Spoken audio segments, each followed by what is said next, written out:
Hey everyone, bit of behind the scenes thing here. We recorded this episode that you're about to listen to on Wednesday, and it is now Saturday, and we are just a little over around 12 hours since the announcement of the passing of actor Chadwick Boseman. So we were getting together to do this quick little talk about it. Of course, Chadwick, for the Disney fans, was the Black Panther in the Marvel movies. King T'Challa. King T'Challa. He king on screen and off, from what everyone has been saying about this guy. Absolutely. I have yet to have heard a negative word about the man. Everything, not even just with death, as we tend to gloss over some of those things in the early stages of grief, but even before his death, no one seemed to have a bad word to say about him, which is an impressive legacy to leave behind. Yeah, and he himself thanked many people to go. I think his career was to many people a big thing going to. I remember there was someone who paid his schooling. Denzel Washington, I believe. Yes, Denzel Washington. He did a big thing to Denzel Washington, who paid for his schooling, and he tried to pay that forward as best as he could, while being an activist, and trying to be a positive role model, and I think he did a damn good job at it. Yeah. Granted, as we've said before, neither of us are black, and although we feel this loss pretty keenly, just being fans and Marvel fans and all that, the outpouring of grief that I've seen from not only the black people in my life, but just kind of on the internet in general, on TV, on the news,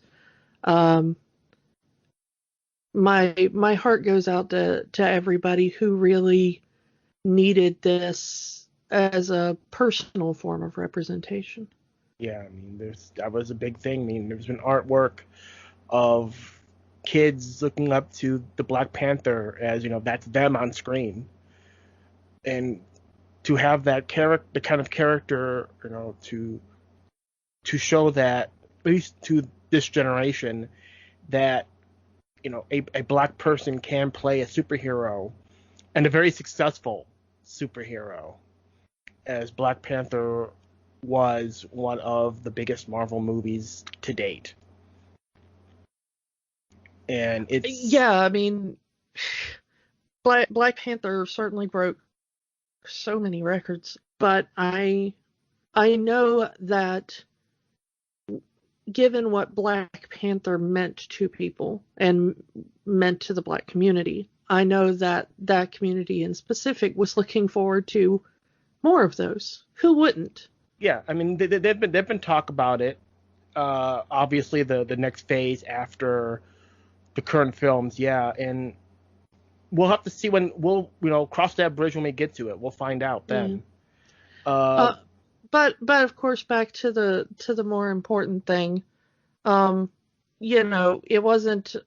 We talk about Disney, so we focus on the Disney and the Marvel stuff here. But I mean, he had played Thurgood Marshall previously in his career. Jackie Robinson. I mean, James Brown. Get On Up is a great movie. If you have not seen that movie. Yeah, and I encourage you to go watch all these movies. I mean, that they were all good. The interesting thing is that this was a man who was not only known for standing up for his community in real life, because he was very into advocacy, to giving back, like you said before. Especially, I believe, on the educational front, making sure that the generations of black children after him got the proper access to education that they should. But he was also into advocacy on film. Mm-hmm. It seemed with the roles that he took that was always the foremost thing in his mind. He did not appear to be an actor who was just taking any role just to act. I mean, there was some of that, of course, because there always is. I mean, let's just face it, everybody's got to eat.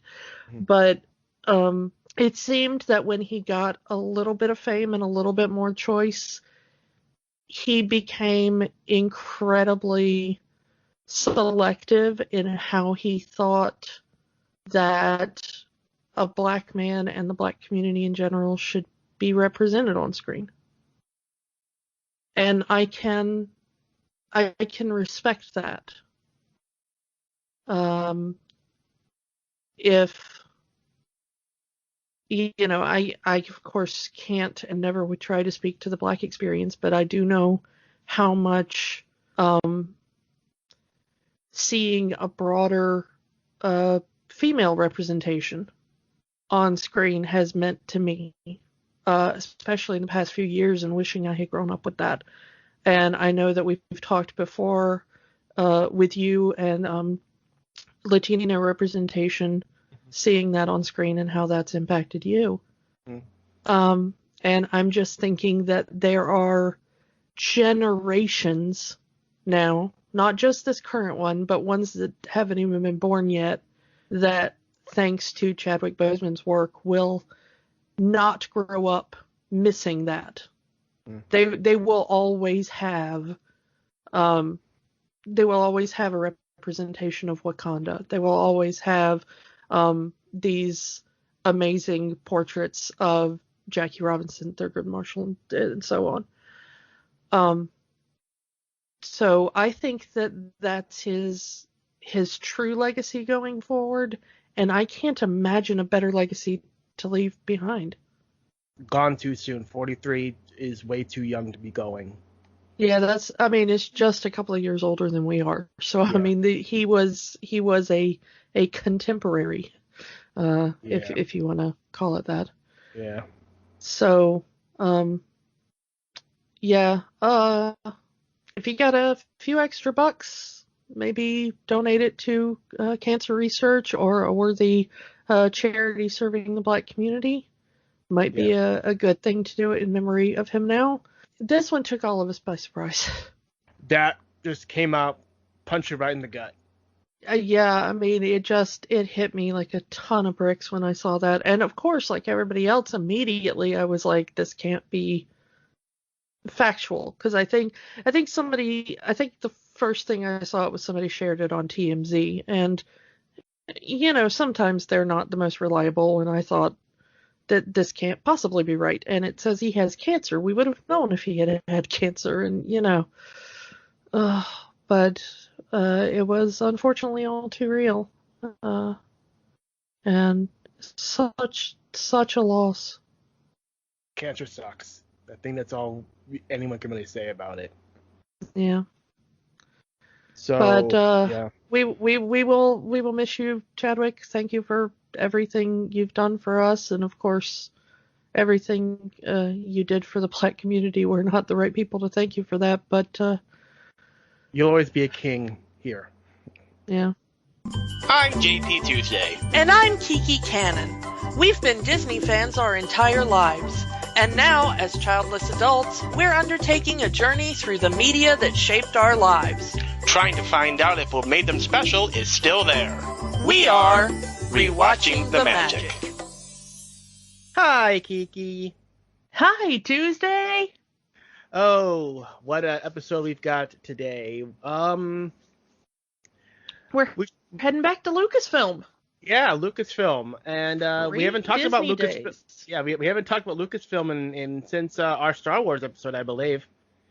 Yeah. And there's this weird thing about Lucasfilm movies, at least these early ones, in that you can tell that there's a lot of influence from George Lucas's own life. Like Star Wars was based off his love of now Serials and Japanese films, Kurosawa films, yeah. Oh, I mean, I was going to say like Flash Gordon. Yeah, those old sci-fi serials, yeah. And even Indiana Jones was also based off that love of old serials, action adventure, stuff like that. You ever get the feeling that maybe that George Lucas may have at least read at least one of the Lord of the Rings books at one point? I think everybody of that generation did, so I'm not really sure that's like a big shocker.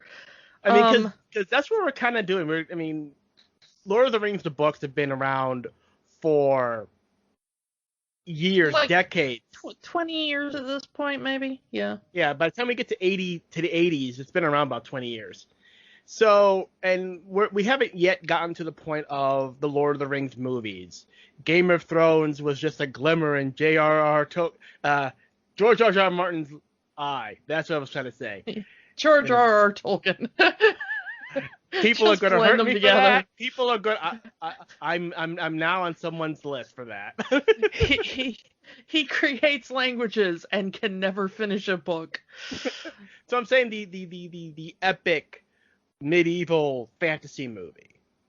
And that really wasn't something that was in the 80s. But we have this. And this is kind of this, I wouldn't say the start, but definitely this is before its kind of time movie, I guess you can say. I'm going to disagree with that. Because I think you're forgetting one of the major things of the 1980s. Which was the brief but very influential, at least for like the D&D set, all of us gamer geeks and stuff. This was the height of the sword and sorcery kind of blip in the 80s. So it's building off a little bit of a tradition. A lot of the movies that it was building off of have been mostly forgotten by the public, but held very dear by a certain kind of cult fan base. You got things like Krull and Dragon Slayer, Legend, even Conan the Barbarian a little bit, Lady Hawk, all these. There was a very small window in the 80s where it was like these very weird action fantasy movies that the public kind of glossed over or made fun of, but to a certain demographic, i.e., those of us that like to sit down and roll dice on a weekend, those were very formative for a certain subset of people. So it's not that Lucas was. I think the idea was ahead of its time. Have we even mentioned the movie we're talking about today? Because I was getting there. We are talking about the movie Willow. And yes, this is a Lucasfilm movie, and since Disney bought Lucasfilm, they own it. They didn't just buy Star Wars. On Disney Plus. Yeah, they didn't buy just Star Wars. They bought the whole studio. Yeah, apologies to the fans who are just listening to us ramble on about our own thing. Yeah, so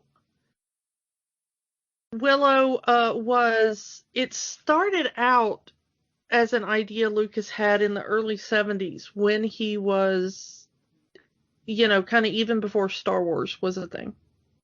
Can you imagine if this came out before Star Wars did? I don't think Lucas would have had the kind of clout he would have now. I'm not sure this would ever have gotten made if Star Wars wasn't. True. Because the 70s, the early 70s now, did not have that sword and sorcery, brief moment. And I think it would have been a much harder sell. It's like, well, it's a fantasy adventure about magic and dwarves and, whatever. I don't think most people would have bought it in the 70s. Much less around, not just Star Wars, but much less when he did American Graffiti. Yeah. Speaking of American Graffiti. Yeah. When Lucas is just the American Graffiti guy, Willow doesn't get made. But yes, speaking of American Graffiti. Our director, Ron Howard. I also do not think this movie gets made if Ron Howard had not already done Cocoon by this point. Yeah, he's already jumping off the great success that Cocoon had. Oh, I remember that was such a memorable movie for me, and it's just going to get remembered because it starred the diabetes guy. Yeah. Wilford Brimley, rest in peace. He has just recently left us. Yeah, Ron Howard, he's directed. I mean, this isn't even the only Lucasfilm movie he's done. It would be many years, but he did do Solo a few years ago. Yeah. I will say that prior to Willow, he has already done Splash, which we sort of mentioned a little bit in Little Mermaid, and Cocoon, that are both fantasies of their own to some extent, and also had a lot of effects shots. You had a lot of effects shots in the mermaid transformations and stuff like that in Splash. Cocoon, you got a lot with the kind of alien stuff going on there. So he's made a name for himself enough by the time he does Willow that people are going to not immediately balk at, you know. They're not going to call him Opie. It's not Opie or Richie from Happy Days trying to do a fantasy film at this point. It's established director Ron Howard, who has already gone down this road before. Personally speaking, I always found Ron Howard a better director than an actor. Ron Howard apparently finds Ron Howard a better director than an actor. That he says, looking critically back at his work, he was a serviceable actor, but he thinks he's a really good director. And I think, you know, he's won Oscars for one of those two things. So I think everybody kind of agrees that was his niche. But he was adorable as a little kid. So, you know. However, there is a third part to this kind of recipe that you need to make this movie. Mm-hmm. And that part did not come in, as far as personnel speaking, that part did not come in until George Lucas did Return of the Jedi. Mm-hmm. Because in there, you get adorable little creatures called Ewoks. And the main one of those was played by a very, very young kid named Warwick Davis. I think he was like 12 or something when he got Wicket. Yeah, when he played Wicket. And even then, he was already kind of prepping himself in filmmaking because he did an entire self-produced documentary of footage he filmed while filming Jedi. Yeah, Return of the Ewok, isn't it? Yep. Yeah, I've seen it. They used to show it at conventions back before YouTube was a thing. Conventions would show these obscure little bits of fandom lore kind of in between panels, and I saw it at one point there. Really good. You can already see he's got a lot of talent. And even he was a big Star Wars fan. He saw the original Star Wars, and of course, being the target age demographic, immediately fell in love with it. And then he heard in England that they were looking for actors who were under 4 foot tall to be in a new Star Wars movie, and he was immediately like, "Mom, this is my dream. Make this happen." It's the perfect role for him. And yeah, even when filming Willow, he filmed a bunch of behind the scenes stuff that only recently got released to the public on the most recent Blu-ray release of Willow. Yeah, he was always doing stuff like that. I don't know if he did anything like that for like the Harry Potter movies or anything, but yeah, Warwick Davis is one of the most prolific actors that the general public is not super aware of. Mm-hmm. He has been in every Star Wars film to date. Even the ones you wouldn't expect, like he's in Solo and stuff. You know, he's there. Every film to date since Return of the Jedi. That's important. He started in Return of the Jedi, but since then he's recurred in every Star Wars film. He of course is the star of Willow. As Willow himself. He was in all 7 main Harry Potter films. I don't remember if he's shown up in any of the Fantastic Beasts line of that. He had his own TV series called Life is Short, which is great if you've never seen it. It's a comedy series loosely based on his life. He runs his own talent agency, both for actors with dwarfism and now actors with giantism. He represents people under 4 foot tall or over 7 feet tall to help them get acting roles. And is incredibly successful at that. And in fact, that is called, I think it's called Willow Management or whatever. It's named after this movie because he met his business partner, who is also his father-in-law, while filming this movie. So we have the 3 personnel now towards the early 80s. Unfortunately, this movie didn't get made until the late 80s because there was one thing that needed to happen before they could film this movie, which was that technology had to catch up with imagination. And that's always been a problem with filmmaking, you know. And especially with George Lucas. Even with Disney. Oh, yeah. That's why Disney did animation for so long, was because you can do more with animation than you could with live action. And now you can do the exact same thing with live action that you could do with animation. Yeah. Very similar processes in a lot of ways. Yeah. So they had to wait for film to catch up with some of the ideas Lucas had for this. And in doing so, broke a lot of new ground. This movie is mainly remembered today by the general public and by film historians for being one of the first to ever use digital morphing, where they would use computers to combine one image into another image to make it look like one creature was transforming into another. By today's standards, it's pretty basic, and they can do it so much better with today's technology. But for the time, this was record-setting stuff. Well, this is like going back and looking at like an early flip book and then looking at, you know, a modern 2D animated film. Mm-hmm. It's like, this is the early flip book. This is the basis for everything that has come after it. They invented this basically for this movie. Mm-hmm.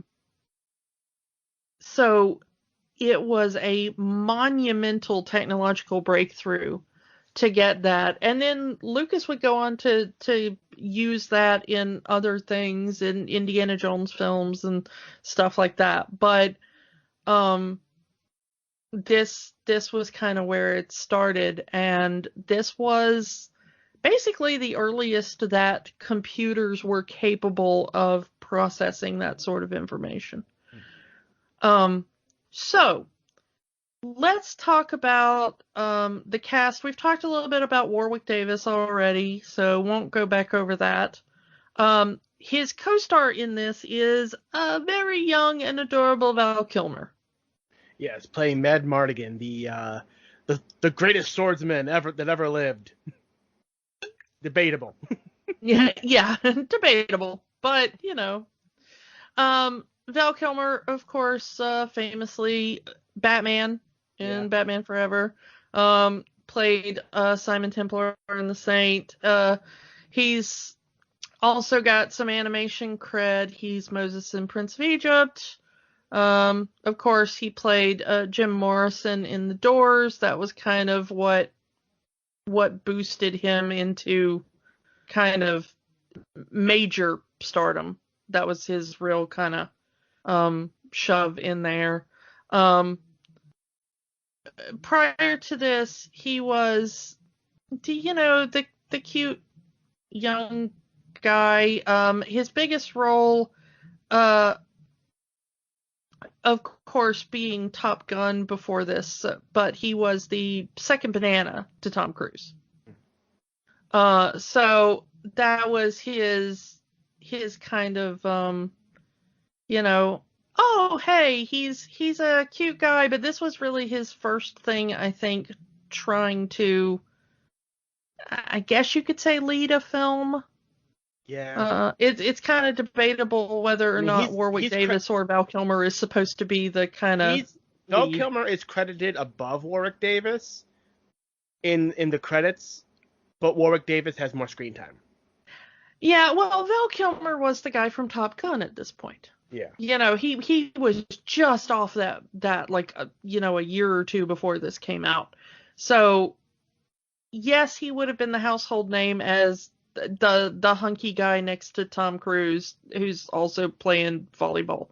It's that. Warwick Davis was always in makeup and stuff before this. This is the first time that he ever really got to shine as an actor.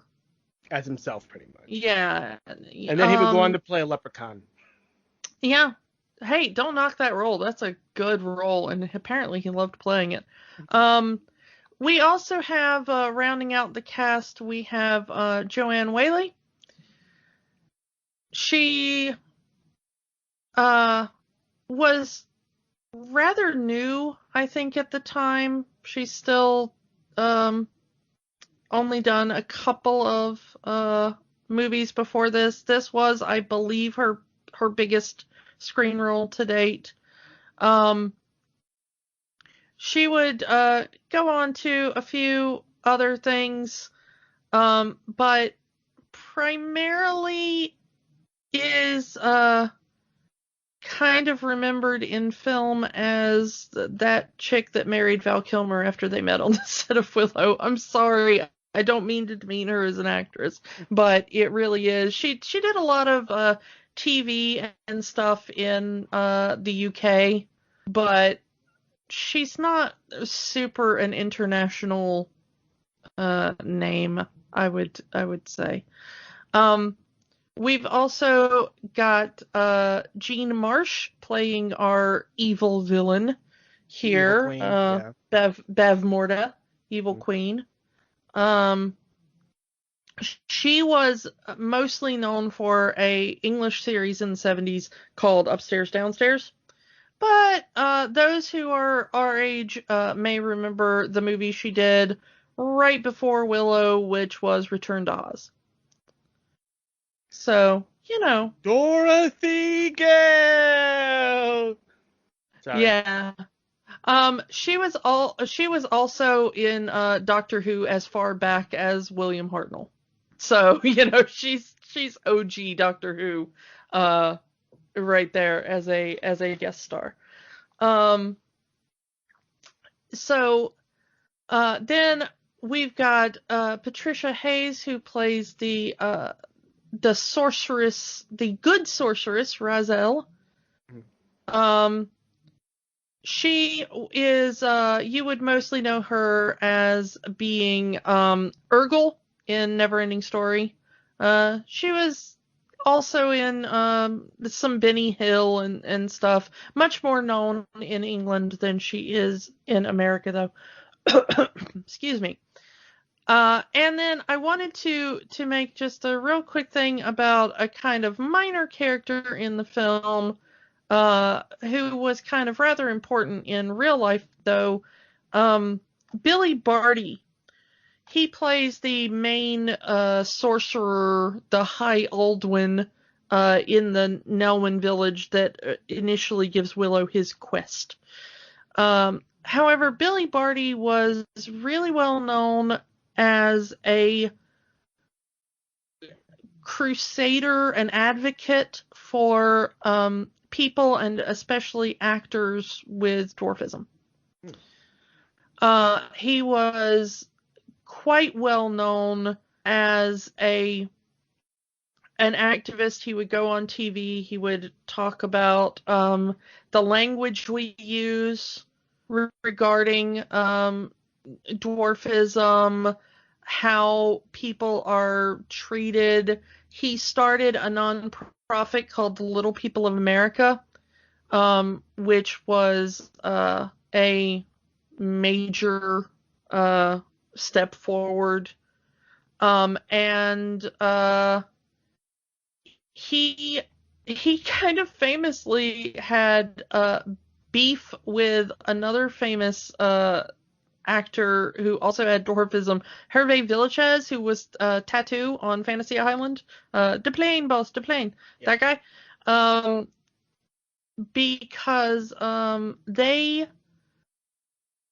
they went back and forth over the use of a word. I'm not going to say it. It starts with M, frequently used to refer to little people. Billy Barty found this to be a slur. Hervé Villechaize did not. There was a rather public battle between the two of them over the use of this word.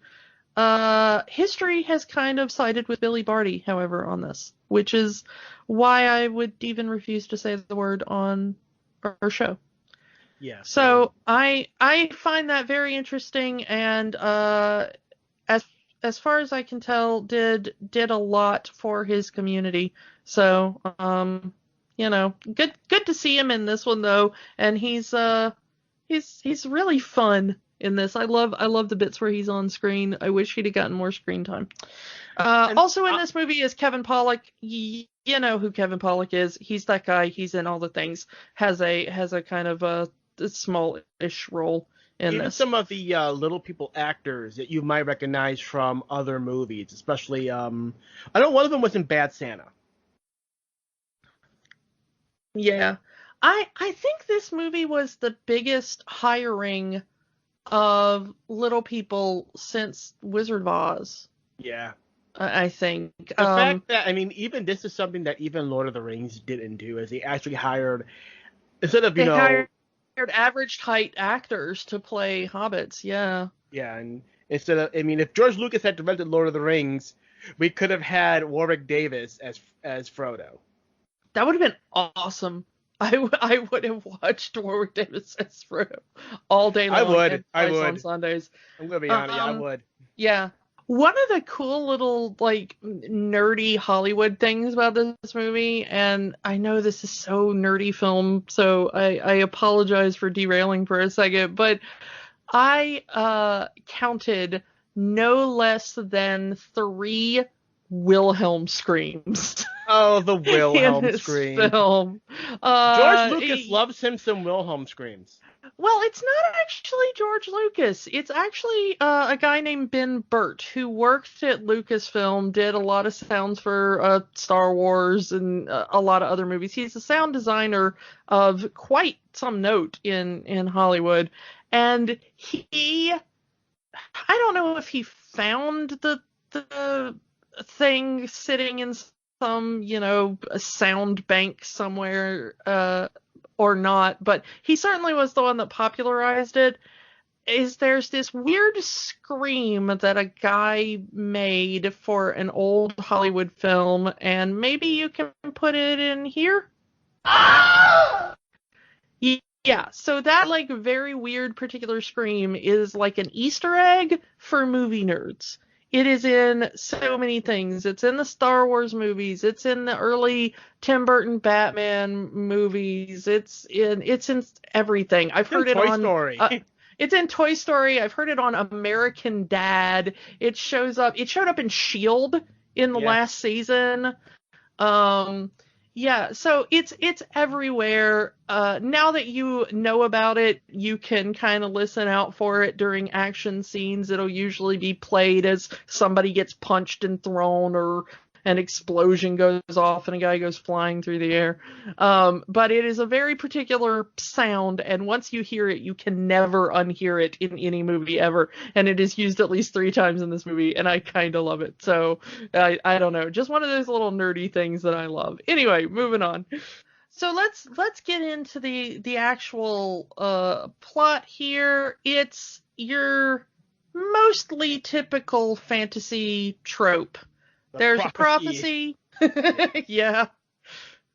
A child will be born that will bring down a great evil. The details are largely unimportant and never mentioned in the story. All we know is bad guy wants to kill baby. Baby is the key to bringing down bad guy. Supposedly.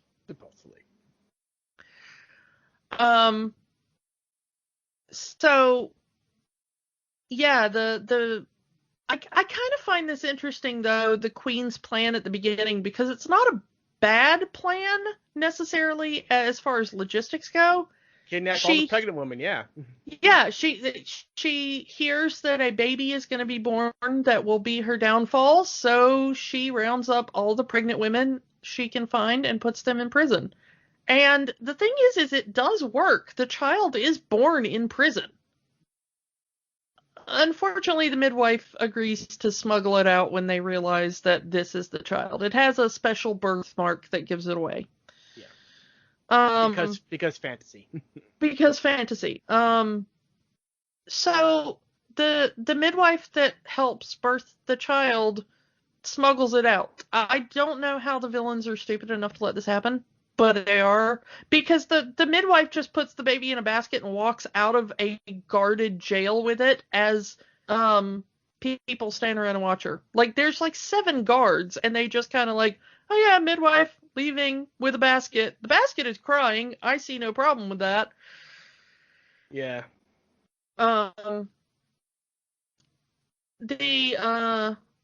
They send out like dogs and soldiers to search for the baby. The midwife gets cornered and eaten by the dogs, but not before she pulls a Moses and sends the baby on a raft down the river. Yeah, I was gonna say, very Moses-like. Yeah. Lucas is at least passingly familiar with the Bible. Yeah, this is, and it has been for a while, because it's no longer a newborn, you know? Yeah, it's still an infant, but it now has, like, a lot of hair. And it's considerably larger than a newborn. Yeah. So, at least a few weeks, if not a month? I would honestly say this is probably about a 6-month-old at this point. Yeah. It's not verbal yet, but it's not, like, newborn. Yeah.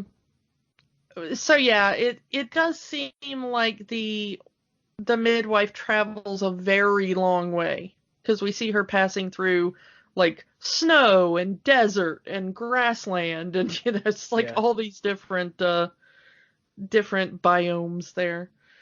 The baby ends up in a village of Nelwyn, which are their word for fantasy dwarfs, all played by Little People actors. Again, good on them for doing that. Yeah, apparently that was George Lucas's idea, that he wanted them all played by Little People. And just side note, this is the adorable place where Warwick Davis met his wife. Like we said earlier, Val Kilmer and Joanne Whaley met and got married and later divorced. But Warwick Davis met his wife, and they are still together today and have children together. And he founded a company with his father-in-law, who he also met on this thing. But his eventual wife and her brother were extras in the village somewhere. I'm not sure they ever really have proper screen time, but they were on set. And they even have the kids are also played by young little people. Oh yeah, every single person in that village. Willow's kids are the ones that find the baby. Yeah. Dada, we found a baby. Like, Dada, we found a baby. I'm gonna say something about the kids. Child actors are always hit and miss. One of them is hit, and one of them is just a horrible miss. I'm sorry. I'm sure she grew into other good qualities, possibly even acting, but at this age it was not among her talents. Well, she doesn't even have a Wikipedia page, so this might have been it. Yeah, it might have been. I don't know, but I don't really fault kids necessarily. They're kids, especially at that kind of young age. Yeah. But she's very like, Dada, we found a child. It's very affected. The boy seems more natural. He just kind of seems like a boy talking to his father. It's not like an Oscar-worthy performance, but it's realistic and it's fine and it serves the purpose. But the girl is kind of unfortunately wooden. I love that they find the baby and Willow's first thing is put it back on the raft and send it somewhere else. Babies are nothing but trouble. Yeah. I felt that deep in my soul. It was like, oh, good, a baby. Is there somebody else here that can deal with it? It's well, he already has 2 kids. He doesn't want to really deal with a third, apparently. Especially when he straight up says that it's a human baby. Yeah, it's not a. I really hate using the word human here because really the only difference between the Nelwyn and the Daikini are height. Well, they say Daikini, really weird. But yeah, they call him the Daikini, which I really don't like that name. Nelwyn seems like a fine name for a fantasy race. Daikini seems like a not tropical all fantasy names by George Lucas are not all fantasy names by George Lucas are hits. Yeah. Would you like some death sticks? I brought them from Elan Sleaze-Bagano. Yeah, so he immediately recognizes that this child does not belong in their village, and is like, that's the real reason he wants to. Yeah, that's the real reason he wants to get rid of the baby. Yeah, it's immediately kind of a racist thing. He's like, not one of us, go away. Yeah, he even pretty much says, that he doesn't want any big people in their village. Yeah, they're giants. They're from a land far away. They need to go back there.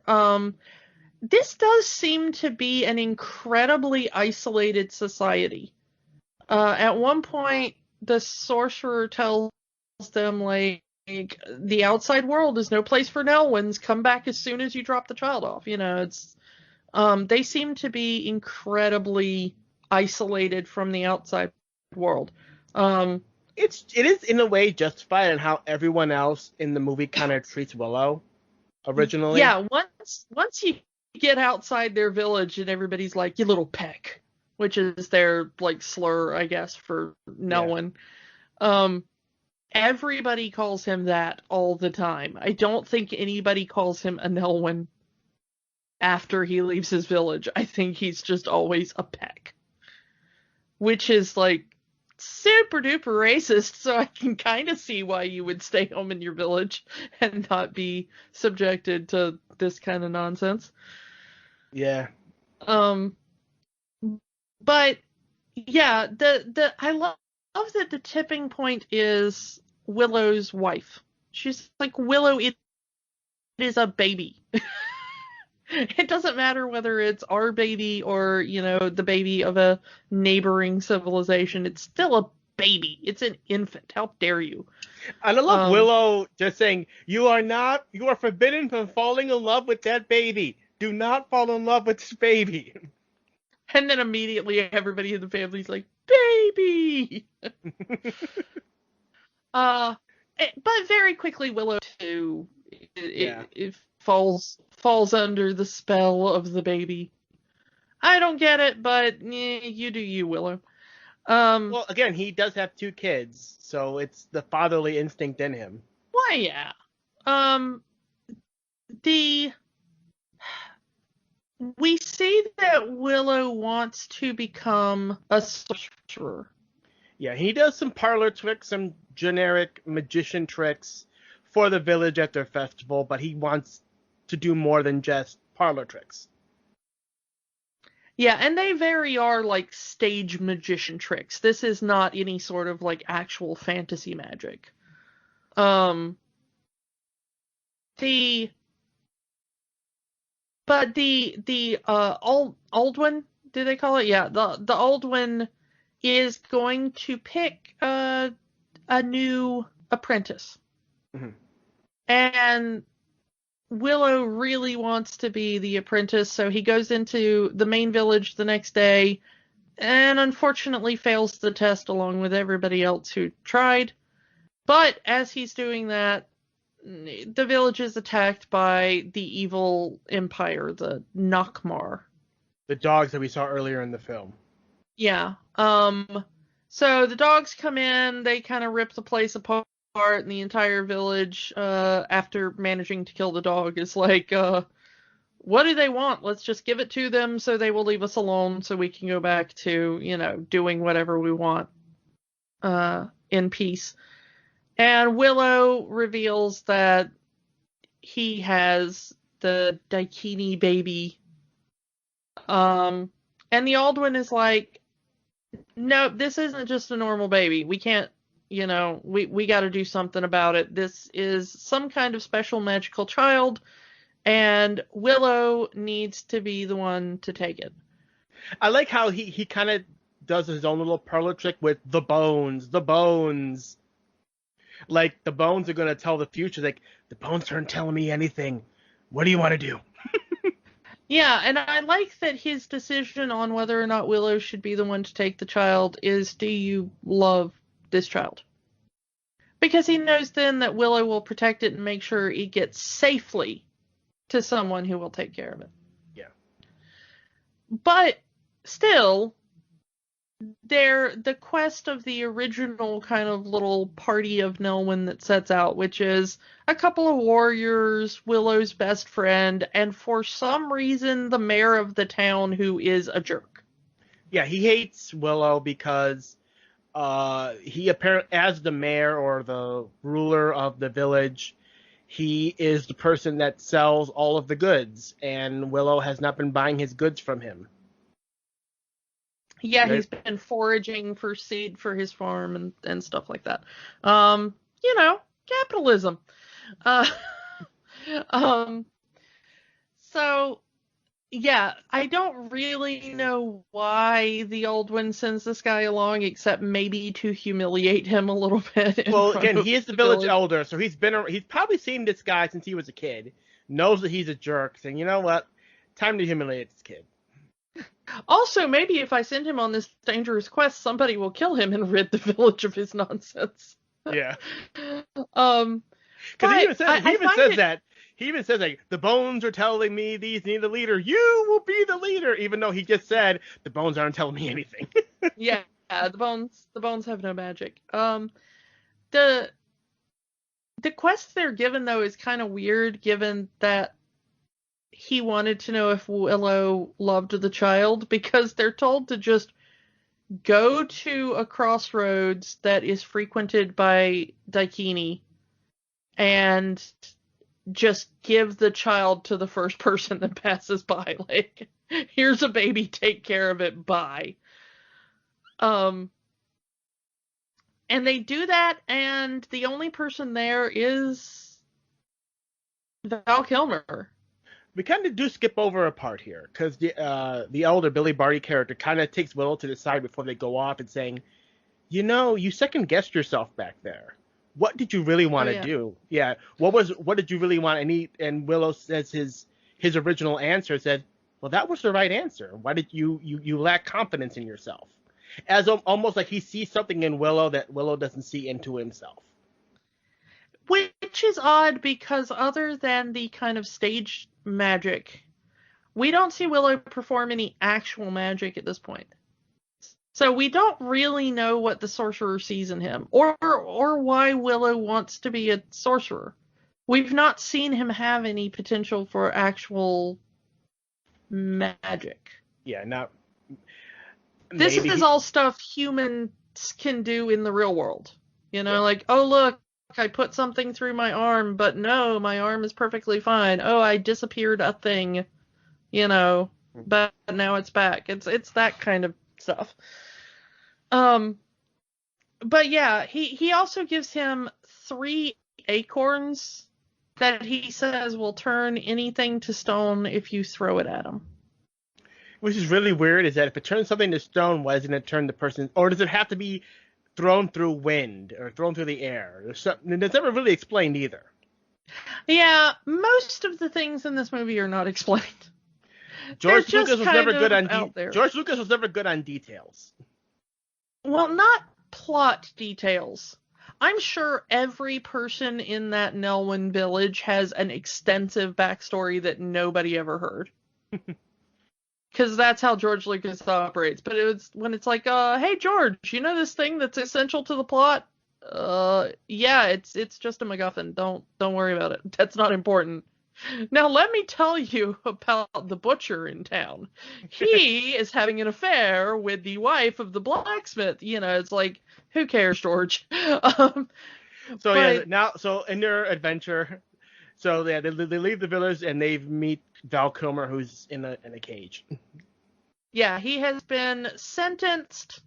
Why has he been sentenced? We don't know. We'd never find out. There's some talk later about he's a thief. I'm not a thief. Well, you know, maybe, you know, who knows? Or that he's in a cage, sentenced to die for, something. Maybe. Because we do get one of the soldiers from his country saying, well, you said you serve no country, that's why you're here. So we may or may not, he may have been abandoning his people. He may be like an AWOL soldier or something. I don't know. Again, it's a plot detail that we're just not meant to think about. He's in a cage for reasons. Yeah. And he starts with threatening the Nelwyn, and then very quickly he realizes, like, oh yeah, I'm in a cage and I can't actually do anything to them. So it's not very frightening. And then he starts, you know, bargaining, let me out and I'll take care of the baby. I know lots of women who can, you know, be a mother to the baby. I'll make sure that she gets a loving home. I'll raise it as my own, yeah. He vows to raise it as his own child, and it's like, I won't be a bad person if I had someone to care for. You know, I mean, maybe he's being honest about it. Maybe he's just saying what he needs to say to get out of the cage.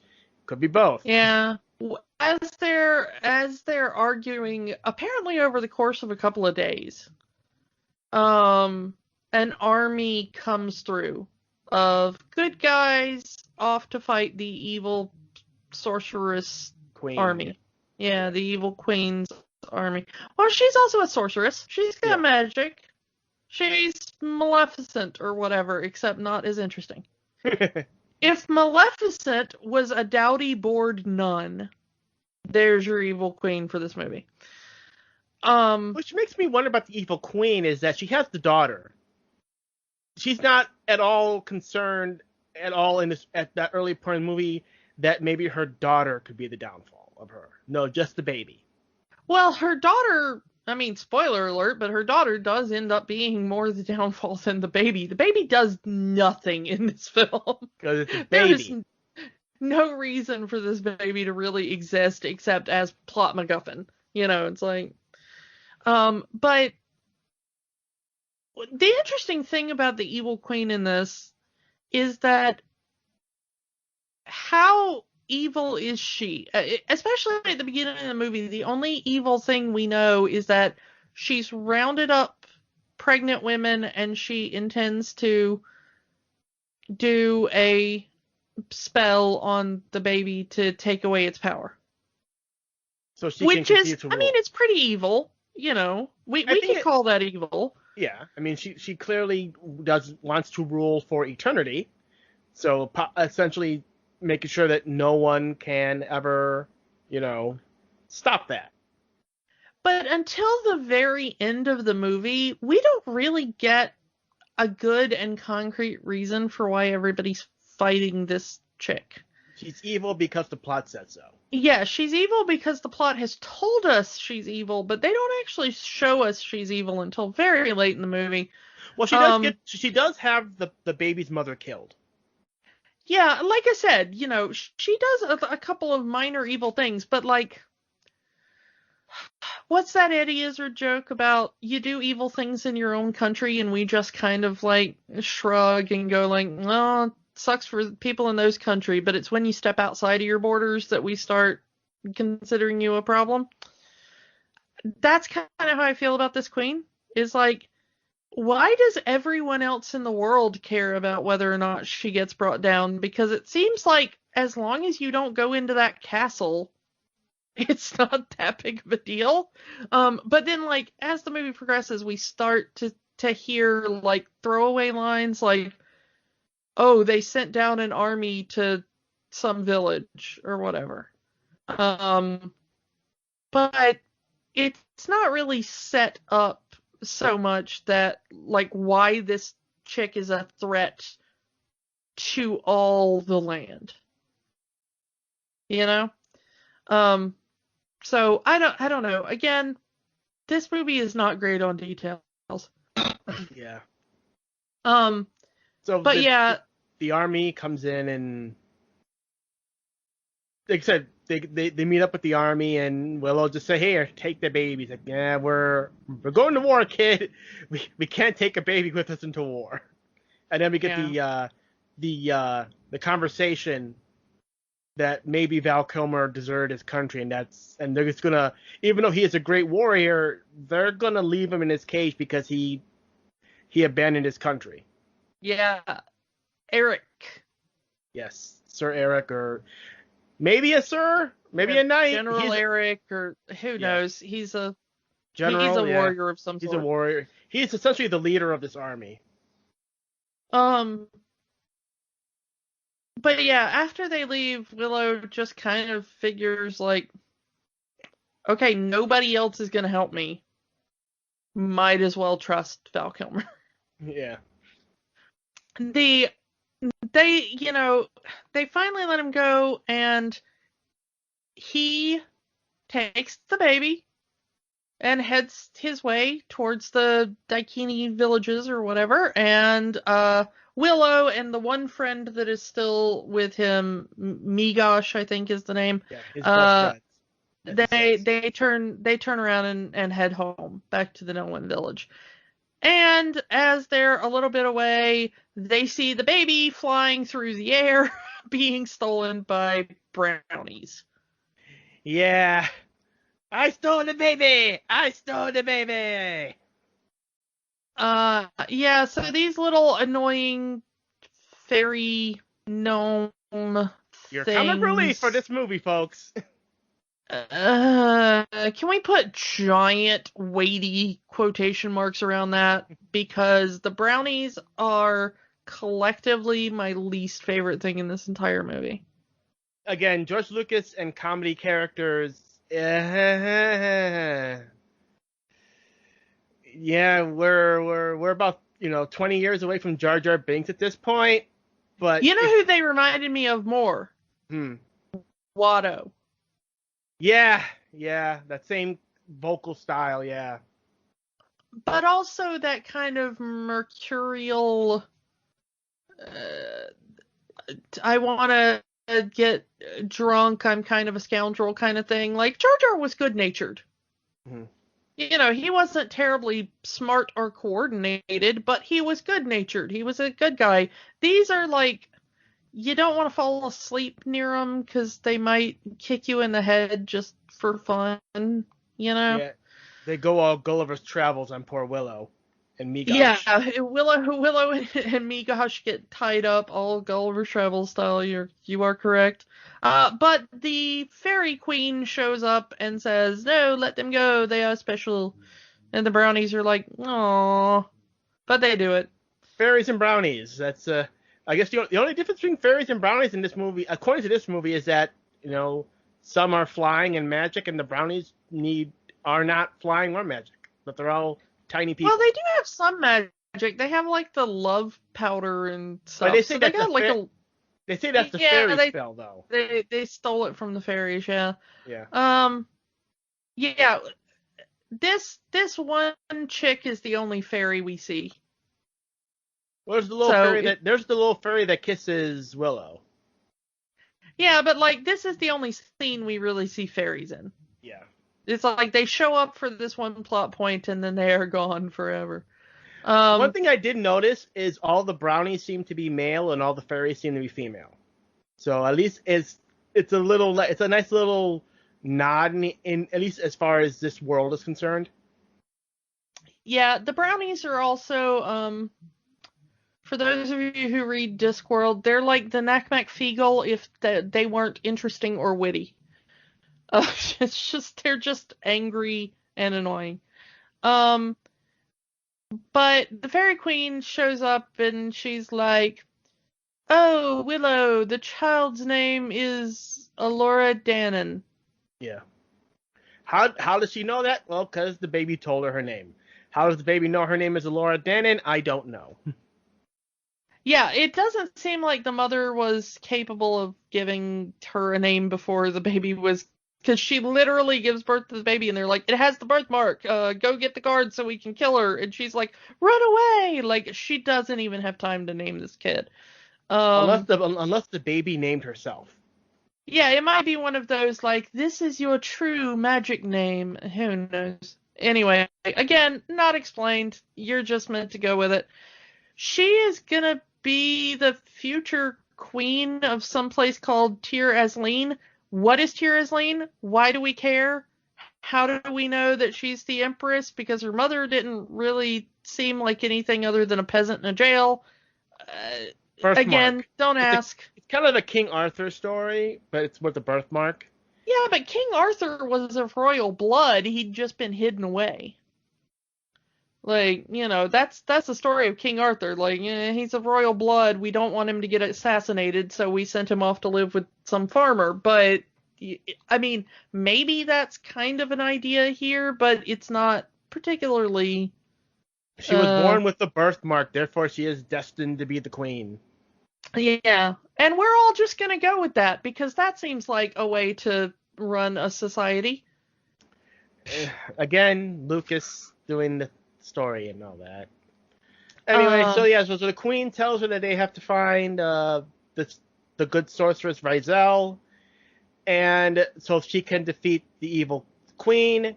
And the fairy queen gives Willow her magic wand to give to Rizel, because apparently that is the only thing that can defeat the evil queen. Yeah. So the Willow is like, you know what, Migosh, this is gonna be like way more complicated than we thought. Why don't you go home, because you're not really destined for anything, so you get to go home and have a peaceful life, and I have to go off and have nonsense adventures. But two of the brownies, who are now the bane of my existence, and I want to squish these frickin' fairies. Apparently, the fairy queen has endured them to be Willow's guide. Yeah, I don't know why. They're not useful or interesting or funny in any way. One of them is played by Kevin Pollak at what is, I'm guessing, maybe the low point of his career. I don't know. Kevin Pollak has had a few low points, so maybe not, but it's definitely one of them. But they end up at a tavern, and they end up running into Mad Mardigan again. Yeah, Val Kilmer. He's in some shenanigans where he's trying to dress as a woman because he slept with some guy's wife. And well, it's not important or funny or interesting. There's a lot of yeah. There's some good jokes. Yeah, about men in dresses. Jokes that have not aged. How because the wife somehow convinces her husband, oh, no, this is my cousin from out of town who's visiting, and then when the husband finds out that it's a guy in a dress, because he apparently starts to hit on her, Val Kilmer is so good and attractive that, apparently everyone wants to hit on Val Kilmer. Why not? But you know what? That's valid, I guess. If Val Kilmer's your type, Val Kilmer's your type. Go for it. Who But when he cares? finds out that it's a man, he goes all macho and tries to start a bar fight. Again, jokes that don't exactly age well.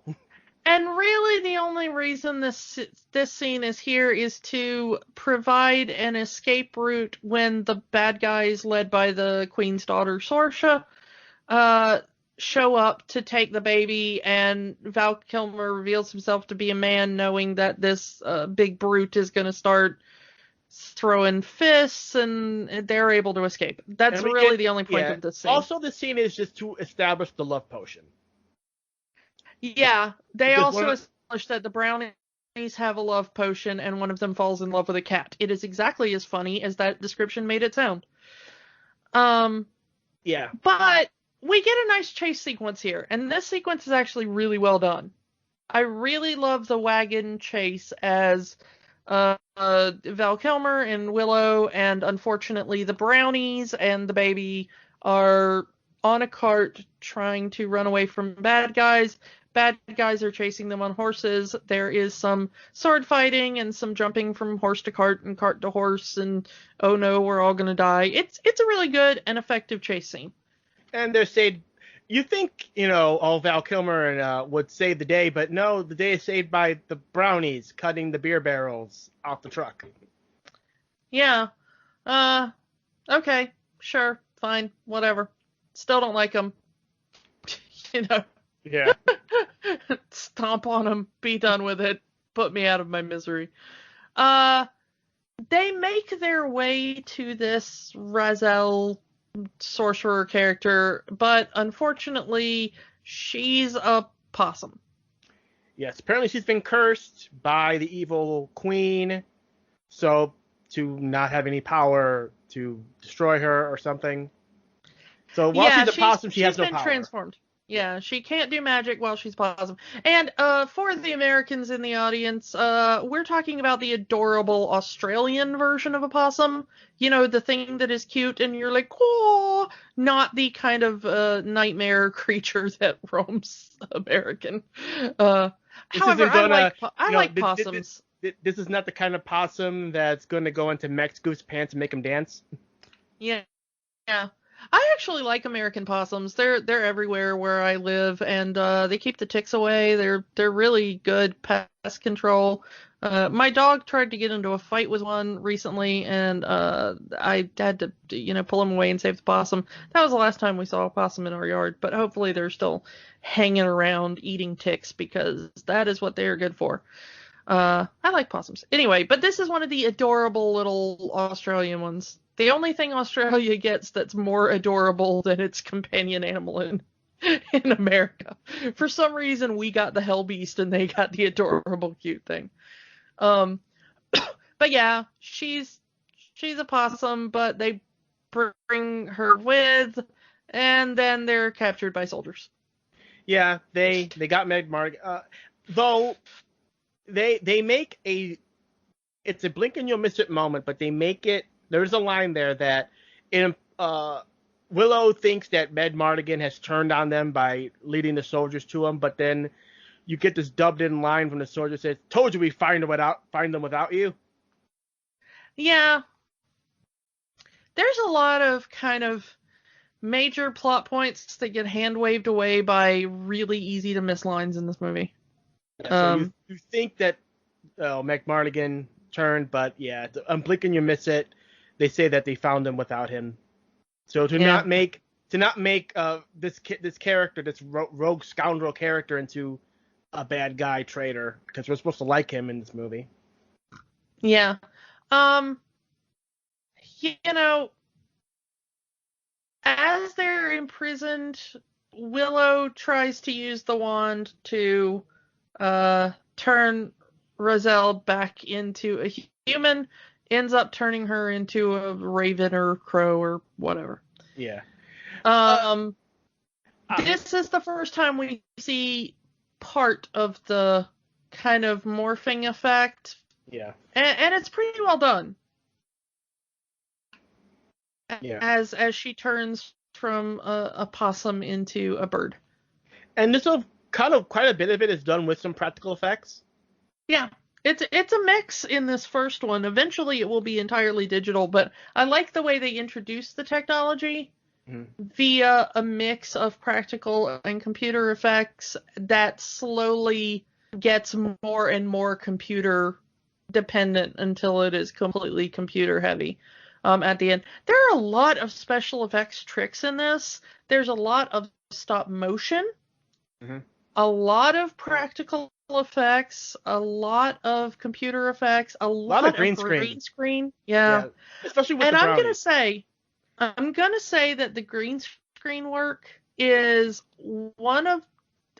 I think the oldest technology that they use. At least the idea of green screen is older than most of the other technologies they use. And it holds up the worst in this movie. Yeah, this is not... I don't know if this is a 4K restoration or not, but you can really tell the... It looks awful. Yeah. A lot of this movie just looks cheap. Like the set pieces look like, I was making stuff like that for my high school productions. The armor, eventually Val Kilmer gets armor and it's supposed to be all like flash and awesome and stuff. And it's like, I see hobbyists put stuff better than that together for SCA for a weekend. Just, I don't know. It's everything about the kind of way this movie is put together on that level is a little bit cheap and a little bit disappointing, except for the morphing technology, which is outstanding and remains so. Yeah. I don't know what happened. I guess that's where their entire budget went. That maybe. George Lucas wanted that one major effect shot, and that's Ron where Howard. All of their could have been Ron Howard. Well, it was George Lucas's idea for the morphing, and that's why they delayed the movie for so long. Maybe. So that was apparently always a major part of the movie. So since Willow is not a trained sorcerer, he cannot turn Rizel back into a human. Luckily, our friends the brownies know how to pick locks and get them out of there, but not before accidentally hitting Val Kilmer here with the love potion. Yeah, and now he's decided that he's in love with Sorsha. They have to go into Sorsha's tent to steal the baby while everybody's asleep. He sees sleeping Sorsha and is immediately like, "You are the love of my life. Let me quit poetry." Which is weird how this love potion works, because the first person he sees after he gets hit with the love potion is Willow. Doesn't fall in love with him. Doesn't fall in love with the brownies. Doesn't fall in love with Rizel. Homophobic love potion, 1980s movie. I don't know why they didn't go with the Rizel thing, because she's technically a woman, but also she's in the body of a bird. But one of the brownies fell in love with a cat. Maybe it was a female cat. When the potion hit him, so who knows? Yeah, was it a female cat? I don't know. Maybe it's you only fall in love with your attracted gender? Maybe? I don't know. Anyway, but he sees Sorsha and he decides she is the love of his life, and he's going to, and he almost gets them captured because of it. Yeah. Luckily for them, the love potion doesn't last. Luckily for them, the love potion doesn't last very long, since he does eventually snap out of it. Yeah, by the next morning, he's like, "I told her I loved her. I hate her. Like, she kicked me in the face once. I don't like her." But, they've run away again, but unfortunately, the soldiers are not far behind. And they do, is this the part where they capture her and have her as a hostage? Yeah, they end up in a village. They find the Eric guy from earlier. Yeah. He has a few soldiers with him, not enough to really battle the army that's coming for them. They were apparently wiped out at their previous battle, and this, 5, 10, 20 men are kind of all that's left. Yeah. They hide, but Sorsha kind of comes down to where they're hiding alone. They're able to take her hostage, and they run away again. That they tell the soldiers that they're going to Tir Asleen, this place that's apparently important for reasons. Which turns out to be a mistake because Sorsha escapes on the way and she ends up running back to her mom and General Kale. We haven't talked about General Kale. He's just the evil leader of the evil army. With the Shao Kahn mask here. With the Shao Kahn mask. But I will say the funny thing about General Kale is one of two bits of shade that George Lucas decided to throw at movie reviewers that he did not like, that had previously given his movies a hard time. General Kale is one of them, named after famous reviewer Pauline Kael, who immediately noticed that this is her last name, because her last name is spelled, kind of uniquely. And she apparently put in her review, like, "Oh, look, an homage to me. How flattering." I mean, this wouldn't be the first or the last time a director or a creator has made fun of a critic in their film. Like in Godzilla with Mayor Ebert. Yeah. Speaking of Ebert, the other little bit of shade that he decided to throw is at one point there is a two-headed fire-breathing creature. Apparently, this creature, even though it's never said directly in the movie, is called an Ebor-Sisk, which is Siskel and Ebert. Yeah. George Lucas is a petty man, apparently. Yeah. Just gonna throw that out there. One thing we kind of skipped over here is that Sorsha kind of says, "Hey, did you mean what you said back there? That you loved me, that I was your stars and everything?" It's like, no, I didn't mean that at all. And I'm going to say something about feeling for Sorsha. Mm-hmm. It is very obvious that the reason she is so taken aback by what Val Kilmer says to her is that this is the first time anybody has ever said anything nice to her in her entire life. Because everyone else we see talk to her at any point in the movie treats her like absolute garbage. Even though she's the queen's daughter.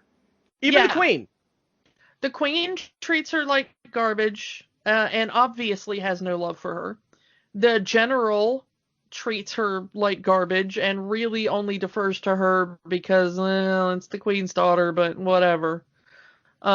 Every town they come into hates her because, she leads the queen's army and she's not a very nice person to them. So that's fair. Val Kilmer is the only person in the movie to say a kind word to her up to this point. Now, granted, it was magically induced, but she doesn't know that.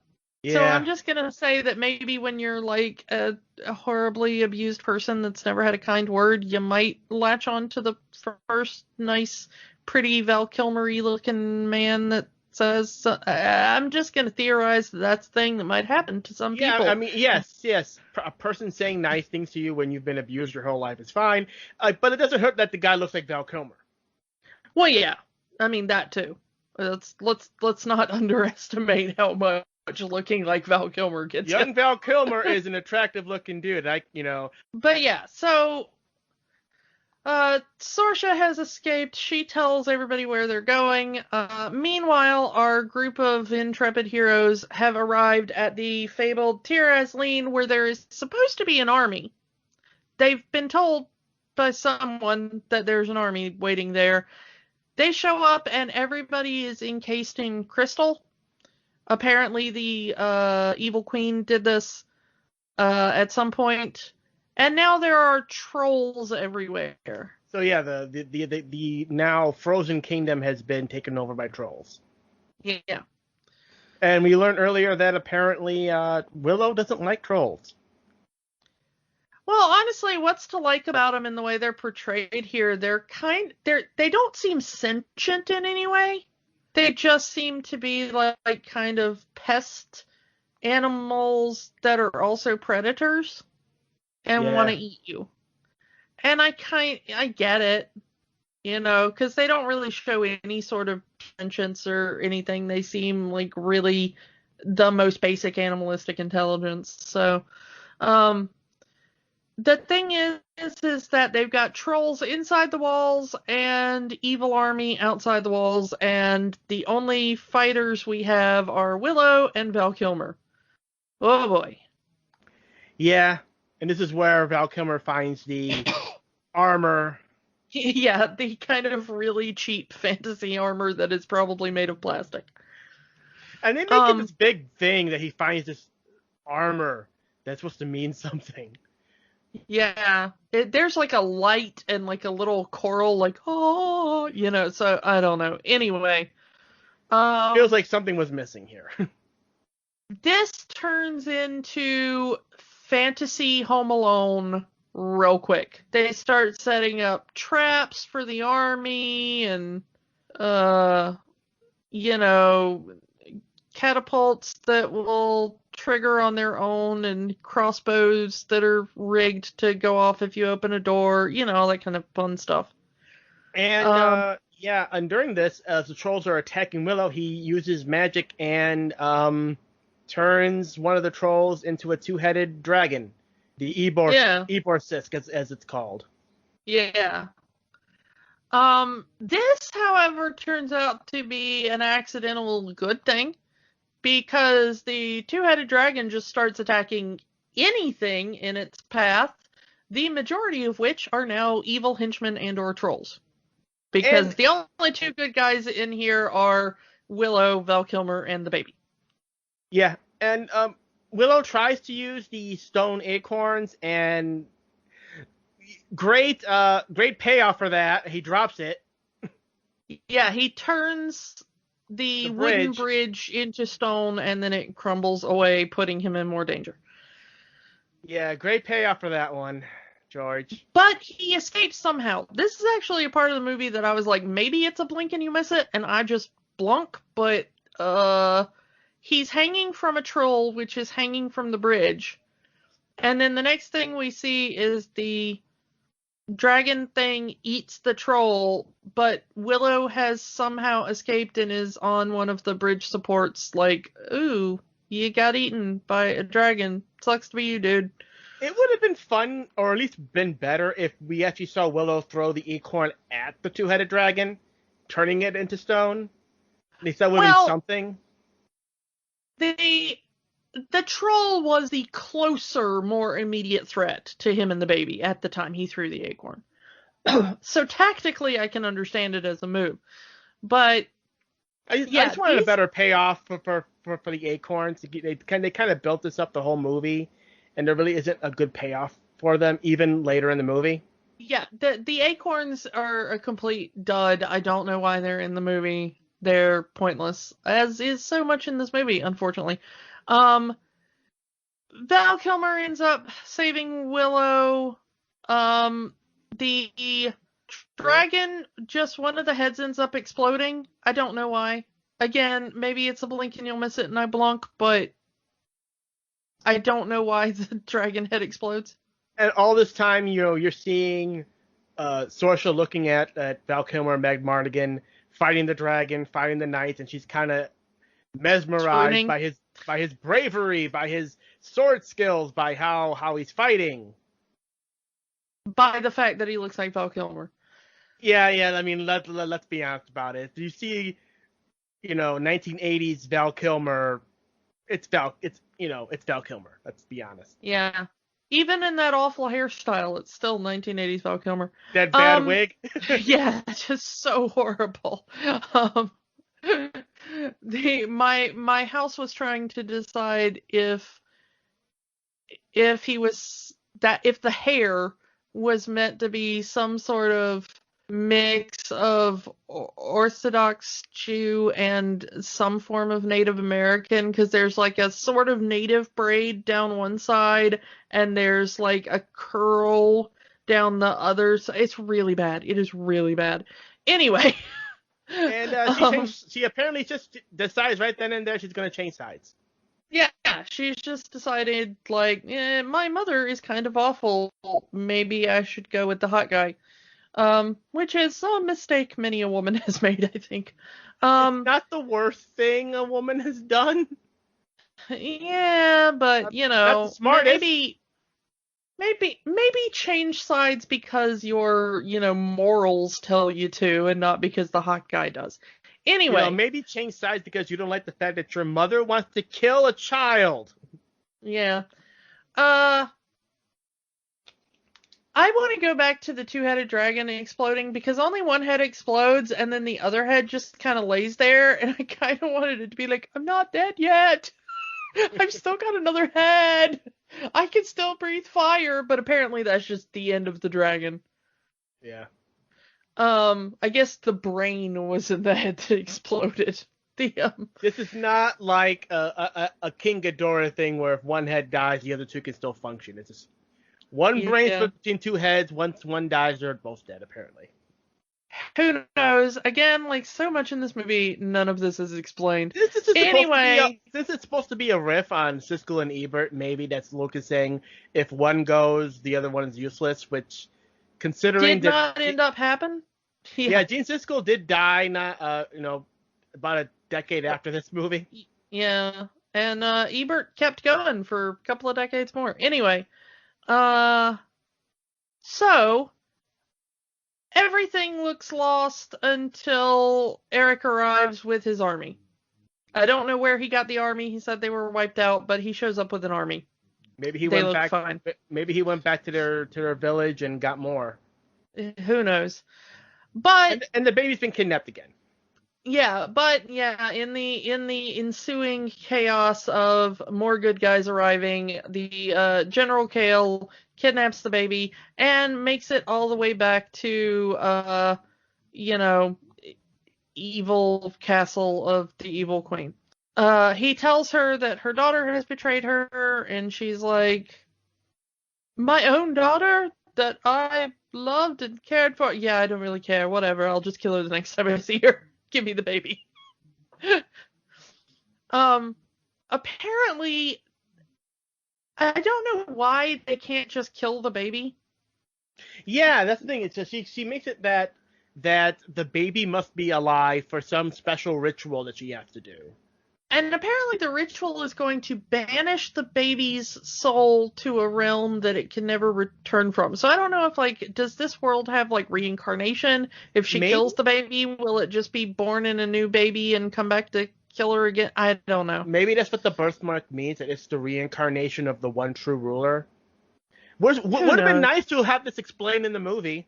Yeah, it would have been really great to get some explanation here about any of this, George. Thank you. If they had said something like this birthmark means the one true ruler has been reborn, then fine. I could understand. It's fantasy. You can get around that. Yeah, the interesting thing about fantasy, if you're writing fantasy, is that most fans, I'm not saying we won't nitpick and make our own little headcanons or whatever, but we will at least admit that you have tried to give us an explanation if you literally just give us one sentence of nonsense. The birthmark means the reincarnation of the one true divinely appointed ruler. Okay, fine. We can go with that. Magic ruler. We get it. We've mentioned... Magic ruler sound like something Miss Frizzle would carry around. We've mentioned King Arthur. Whoever pulls the sword is the one true ruler. We get that. At least that got explained in that story. Yeah. Here we don't even get that. We just get the birthmark means that the queen will die, apparently. Well, it doesn't even say that the queen will die. It just says that, the baby will bring about the end of her or something. I don't know. It's so vague. Prophecies are so vague. Prophecies are horrible. Stop using them. Anyway, they set up for this ritual, and the ritual apparently takes forever. Again, just kill the baby. I'm sorry. It would be faster. But instead, you have to do the complicated ritual, which means that the army has time to arrive. And Bad Morta is like, yeah, whatever. I will turn you all into pigs. Yeah, like she doesn't even use words. She just, you're all pigs, and they all turn into pigs. Even there is a bit of pain in her eyes. She does try to start to cry as she sees her own daughter standing against her, and she does the spell on her daughter. So there is some sort of caring there. Yeah. I don't know if that was a directional or her just saying, what if I did this? Would it look good on film? Yeah. But apparently, yeah. As about 100 people are turning into pigs outside a tent, Willow is inside a tent with Razel. Doing some sort of protection spell. Yeah, he's trying to turn her back human. And this is where we get the famous computer morphing scene. Yeah. Willow, using the Fairy Queen's wand and some magic that Razel has taught him, ends up turning Razel from a bird into a goat. Oh yeah, he turned her into a goat at one point when they were in the last battle. So he had turned her from a bird into a goat, and she ran around the battle as a goat. Now he's changing her from like a goat to an ostrich to a tiger to a whatever, to a turtle, and eventually into an old woman. Apparently she has been an animal for so long that she has turned from a young and beautiful woman into an older woman. Yeah, she even looks at her hand, saying, "Has it been that long?" And earlier in the movie, that she does say to Med Martin, to Val Kilmer, "I'm a young and beautiful woman," to kind of give him incentive to help her. Like, if you help me, I will turn into a young and beautiful woman. That is as far as she's saying. She doesn't say she'll do anything else. Yeah. But as a guy, he's gonna go, yeah, let's get the beautiful woman back. Well, when she tells Willow how to do the spell, she tells him to envision her, and she says, "Remember, I am a young and beautiful woman." And apparently that's not a joke. Apparently when she was turned, she was a young and beautiful woman, and that is her residual image of herself that's left in her mind. That is her last memory of her human form. But I guess she was kind of constantly aging while she was in animal form, which seems weird because I think compared to how long it would take her to turn from a young and beautiful woman into the older, kind of frailer woman that we see in the film, that possum would have died. Well, maybe she still has like 80 times. Magic. Because apparently she still would age as a human, even though she would be as the animal. I don't know. It's never explained. Like so much in this movie, there is no explanation for this. Anyway. Even Willow apologizes afterward. Like, he feels like it's his fault she's an old woman now. Yeah, but she doesn't blame him. It doesn't seem like the magic went wrong. It just seems that she lost track of time. Well, she was alone on an island for who knows how long. Yeah, and also, we don't know how long this evil queen has been a ruler. Like, and when did she become, when did she become the big menace to the entire world? Because it seemed like she was just allowed to hang out for 40 years, doing whatever she wanted in her castle, and then suddenly she's, I don't know. Anyway, so, as the never-ending ritual to kill this baby goes on inside the castle... Yeah, she has a blade in her hand. I'm not to say anything. You could have ended the thing right then and there, but no, she has to... You think she's going to stab the kid, but no, she's going to cut a lock of the baby's hair off and do this add it to a potion and invoke lightning, and who cares? Anyway... I'm like, you're in a tower, just throw the baby out the window. I mean, she's evil, so why not, right? Yeah, it's like, wouldn't that be the way you would write an evil character? Like, this baby is gonna kill me. oh yeah, it's a baby. I can just wash it. Yeah, just yeet it out the window. It's fine. We do not advocate for that. It's just she's an evil character. You might as well write her to be evil. Yeah, it's like you don't have to approve of it, but at least have some logic behind it. Anyway. So anyway, Riza has turned the entire army back into humans. And put a protection spell on them so that they won't be in pigified ever again, apparently. And they're sitting around making battle plans because that ritual's going to take forever and a day. So we got time. Sit back, have a beer, make some battle plans. Doesn't matter. Willow gets the idea of digging holes. Yeah, so apparently they have gophers in this universe. Yeah. His village has gophers, and it gives him the idea to dig pits that will then be camouflaged that the army can hide in.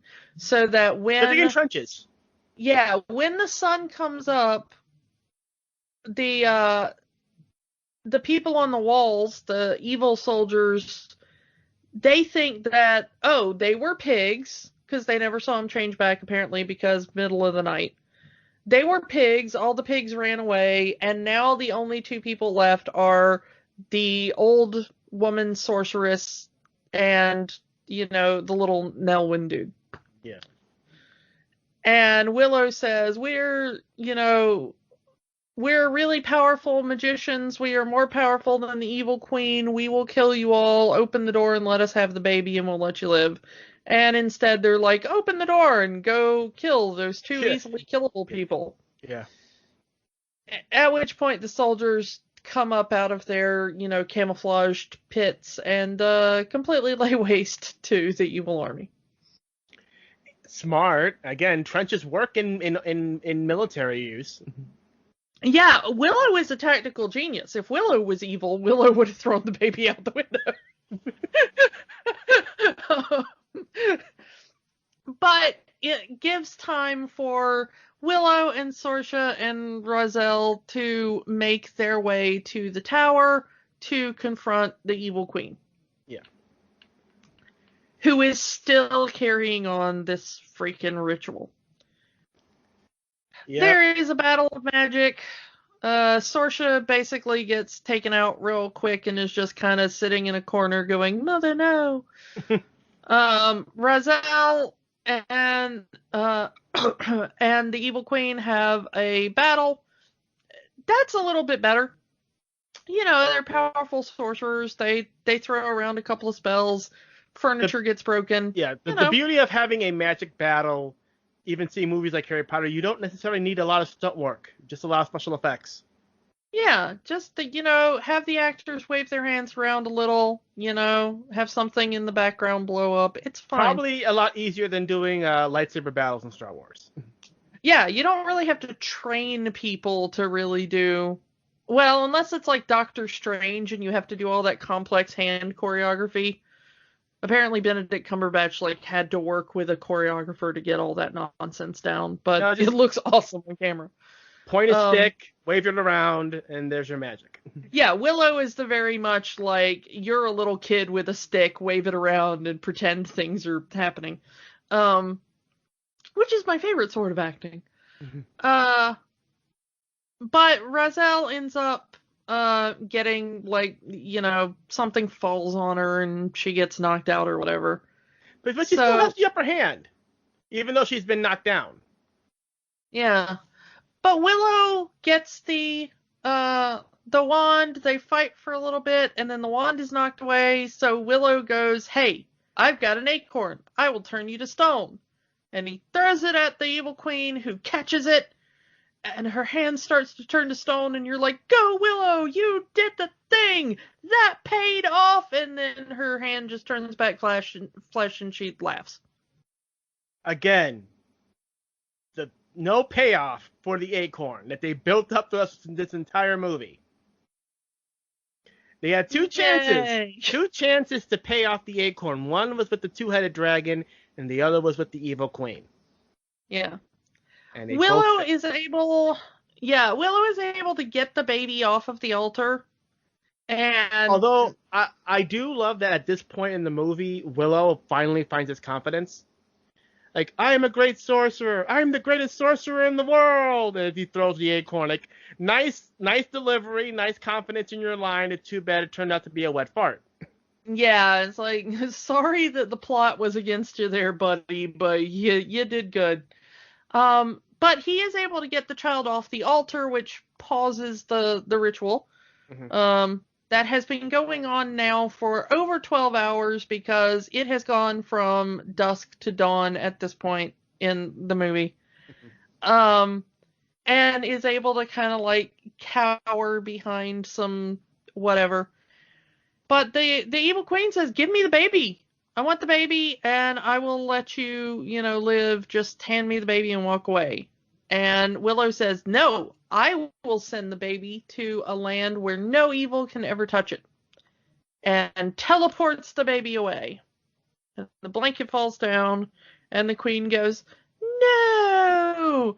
Which, okay, I actually had to look up somebody else's review of this to try to figure out what happens here because it makes so little sense. She knocks over some sort of potion, probably the potion made from the baby's hair.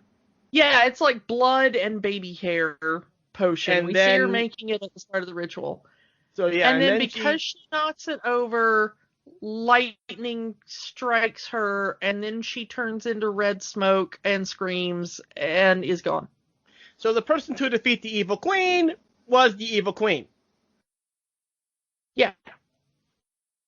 She destroyed herself. Like, you could say that the baby had a part of it because her hair and possibly part of her blood was used in the potion, but that's a stretch.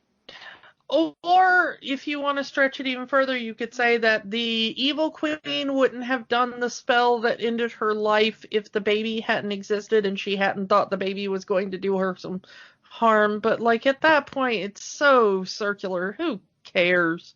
It would have been better if again, two things besides the acorn. The other would have been she raises the wand because now the evil queen has the magic wand and is about to kill Willow, and then she gets stabbed by her own daughter. Yeah, if the daughter had done anything, if the magic wand had done anything, but this is a real Deus Ex altar thing. Yeah. It's just like lightning comes out and is like, "No, I don't like her." I'm sick of watching this movie. So essentially the ritual potion, blood, hair concoction was supposed to go onto the baby and banish the baby's soul from this realm forever. And it turns out since the potion fell on her, or she knocked it onto herself, she banished herself. That's just weird. I mean, that's one theory, but like so much in this movie, none of this is ever explained. But who cares? The evil queen is gone, and for some reason, this means everyone is happy again. And we find out, where's the baby? Oh, I just used the magic trick I used at the beginning of the movie to make the baby disappear. Yeah, it's honestly just like a stage illusion, a sleight of hand thing. It says a lot when stage magic is able to fool an actual sorceress. Yeah, that is a weird thing about this movie, is that in a world where actual magic exists, so many people are so, taken in by the simplest illusion magic from the real world. I mean, David so Copperfield would be a god in this universe. Yeah.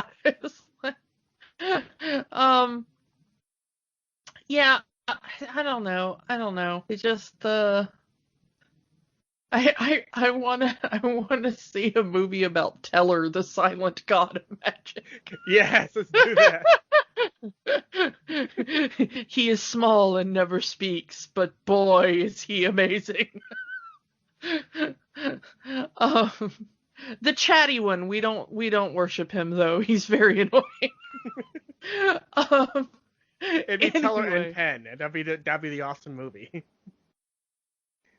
Teller actually made a YouTube series about being one of the only people to survive the zombie apocalypse, and he filmed it in the deserts outside of Vegas with a bunch of his magician friends, and it's called And Teller because Penn is dead at the beginning of the movie. So it's just called And Teller, and you can find the whole thing on YouTube, and it is awesome. It is one of the coolest things I have ever seen. It's just like if you ever wanted to see like The Walking Dead, but it stars Teller. I realized that I am the only person at the intersection of that Venn diagram, but it was exactly my thing. But so yeah, so Willow is the hero. The Razel gives him a book of magic so that he can become a real sorcerer when he gets back home. Sorsha and Val Kilmer are now Parents. a couple, and they're the baby's parents, and the baby is apparently going to be the Empress someday or something for reasons. The Here as Lean, we still don't know where this is or why this is important or who cares, but apparently all the people are uncrystallified, although that is never explicitly stated in the movie. It's just they're back at the old castle and there's a bunch of people around. Yeah. That's how you know that happened. So again, it's blink and you'll miss it because this whole scene is about 30 seconds. Willow goes back home. He comes into the village. Everybody's like, Willow is alive. He grabs an apple, throws it up in the air. It turns into a bird, and they're like, and he's magic. The bird craps on the horrible mayor guy from the beginning of the movie.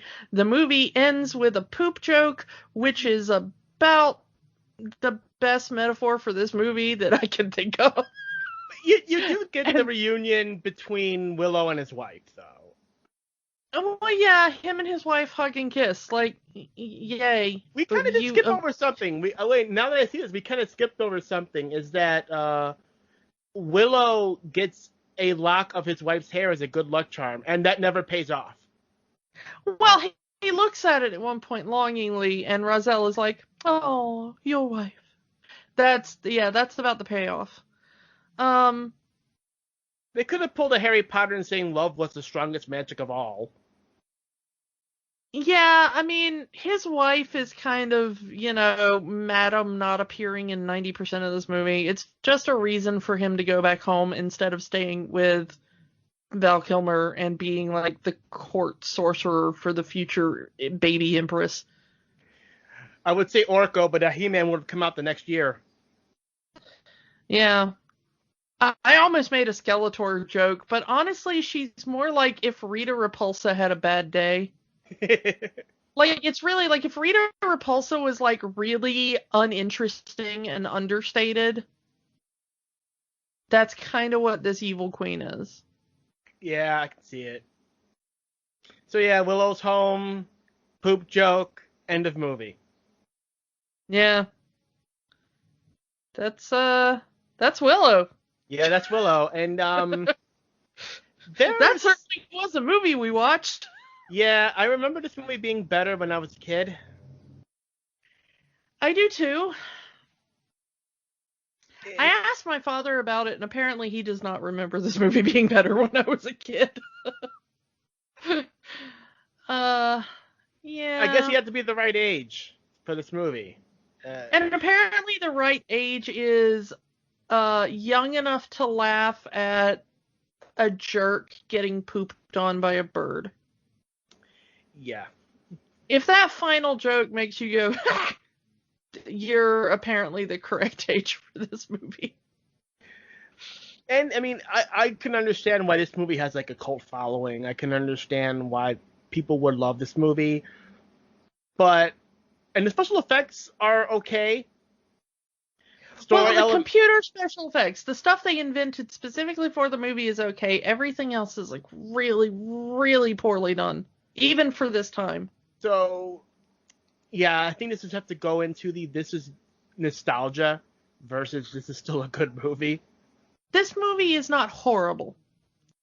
But this movie is very beige. Is there magic? It depends on what you consider magic for this. There's nostalgia magic. Yeah, I had good, like, oh, I remember this. There was a little bit of that. The plot was the biggest fail. I will say the greatest thing in this movie, though, Warwick Davis is a really good actor who never really gets to act. Yeah.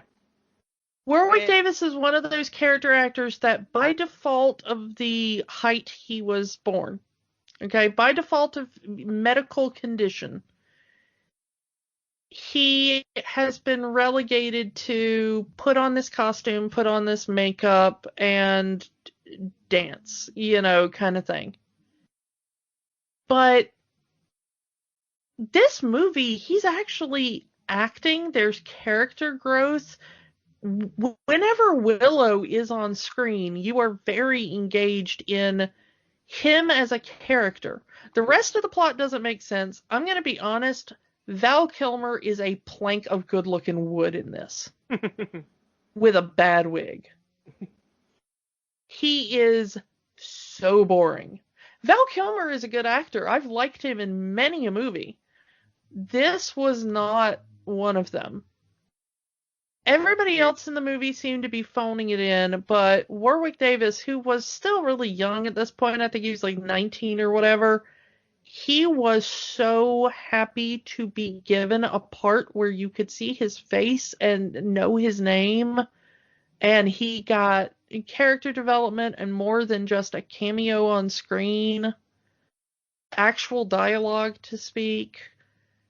He was loving life in this movie, and it comes through in every scene. He is so good in this, and Which it is really such does a make crime. me wish that they had, Warwick Davis as Frodo. I mean, This is such a crime that he did not have a better career as just an actor. Yeah. Or if Game of Thrones was made all those years ago. If Game of Thrones had been made back then, he would have probably been in the running. I think the thing is that I think because he started so early and because he started when he did, he took the roles that were offered to him. I think that by the time somebody like Peter Dinklage came along, he had the